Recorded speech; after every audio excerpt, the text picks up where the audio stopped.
बहुत समय पहले की बात है। एक छोटा सा गांव था। नाम था सुखपुर। नाम भले ही सुख से भरा था, लेकिन यहाँ रहने वाले लोगों की जिंदगी दुख और संघर्ष से भरी हुई थी।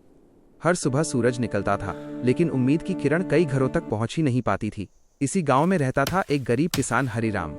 उसके पास न बड़ी जमीन थी, न धन दौलत, लेकिन उसके पास थी ईमानदारी और मेहनत। हरिराम रोज सूरज से पहले उठता और सूरज डूबने के बाद घर लौटता। हरिराम मन में ही बोलता है, आज फिर कोशिश करूंगा, शायद भगवान मेरी मेहनत देख लें। हरिराम की पत्नी सीता अक्सर बीमार रहती थी। दवाइयों के पैसे नहीं थे। उसका बेटा मोहन पढ़ना चाहता था, लेकिन सपनों से पहले भूख और गरीबी खड़ी रहती थी। हरिराम, बहुत हो गया, या पैसा दे या ये घर छोड़। एक दिन हरिराम पानी भरने नदी की ओर चला। उसके कदम भारी थे, लेकिन दिल साफ था।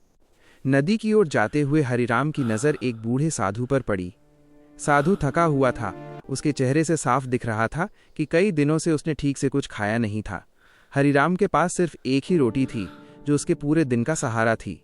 लेकिन उसने पल भर भी नहीं सोचा। लेकिन तेरे दिल में कोई लालच नहीं है। साधु हरिराम को एक साधारण सी बाल्टी देते हैं। ये बाल्टी रख लो, पर याद रखना, ईमानदारी ही इसकी ताकत है। अचानक साधु ओझल हो जाते हैं। हरिराम को अब भी सब सपना लग रहा था, लेकिन जैसे ही उसने बाल्टी में पानी डाला, उसमें से अनाज निकलने लगा। उसने सबसे पहले गांव के भूखे बच्चों को दिया, बूढ़ों को दिया और मजबूर लोगों को दिया। गांव में पहली बार उम्मीद की मुस्कान लौटी।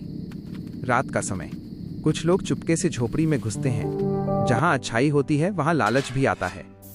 जैसे ही उन्होंने बाल्टी उठाने की कोशिश की, वो भारी पत्थर बन गई। वे डर के मारे वहीं बैठ गए। साधु फिर प्रकट होते हैं।